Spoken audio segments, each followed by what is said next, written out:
Micro habits అంటే మనం 1 or 2 మినిట్స్లో మనం కంప్లీట్ చేయగలిగే టైనీ హ్యాబిట్స్. మనకి పెద్ద పెద్ద గోల్స్, ఎయిమ్స్ ఉంటాయి.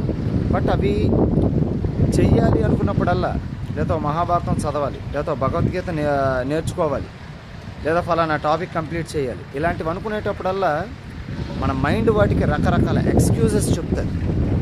దాంతో నేను చేయలేకపోతున్నానే అనే గిల్ట్ ఫీలింగ్ మనకి వస్తుంది. దీన్ని అవాయిడ్ చేయాలి అంటే ఒక పెద్ద గోల్ని చిన్న చిన్న పార్ట్స్గా డివైడ్ చేసుకోవాలి. వీటిని మైక్రో హ్యాబిట్స్ అంటారు. ఫర్ ఎగ్జాంపుల్, నీకు ఒక నోవెల్ రాయాలని ఉంది, బట్ అది రాయలేకపోతున్నావు. ఏం చేయాలి? రోజుకు ఒక సెంటెన్స్ రాయి. 1 monthలో చాలా పార్ట్ నీకు కంప్లీట్ అవుతుంది. సో మెడిటేషన్ చేయాలని ఉంది, టైం లేదు.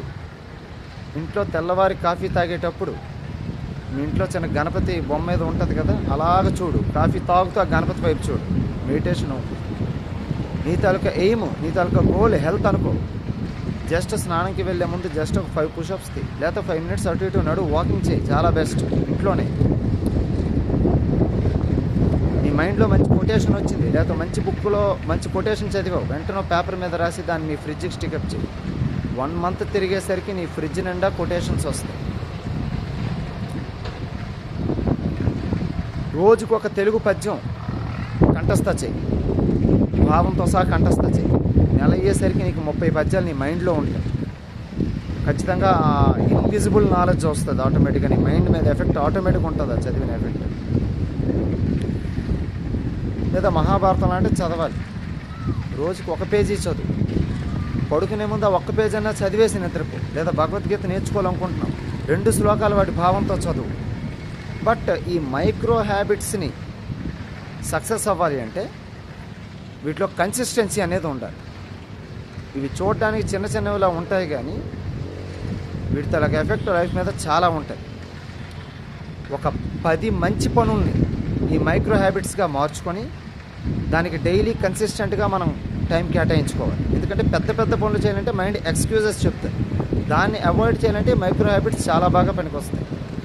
బస్సులో వెళ్తున్నాం లేదా ఆటోలో వెళ్తున్నాం, మంచి బుక్ అంటే అకాడమిక్స్ ఎలాగో చదువుతాం మార్క్స్ కోసం, ర్యాంక్స్ కోసం. బట్ ఏదైనా మంచి బుక్ ఉంటుంది కదా, ఓ వివేకానందది కానీ లేదా ఇంకేదైనా ఎనీ బుక్, ఆ బుక్ రోజుకి ఒక పారాగ్రాఫ్ చదువు, ఓ 3 lines చదువు, ఓ 5 lines చదువు. రోజుకి 5 lines చదివితే నెలకి ఎన్ని లైన్స్ అవుతాయి? చాలా మనం చేయొచ్చు.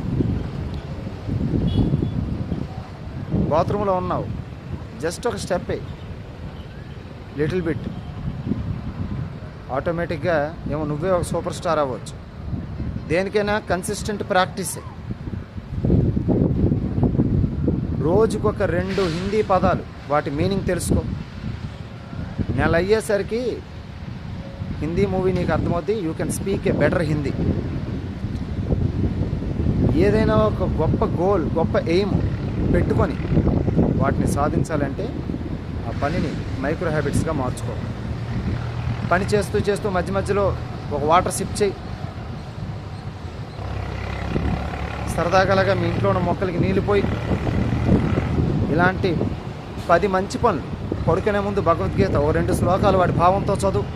రోజుకి 2 శ్లోకాలు భావంతో చదివితే 1 yearలోనో 6 నెలల్లోనో భగవద్గీత కంప్లీట్ అయిపోతుంది, నీ మైండ్లో ఉంటుంది.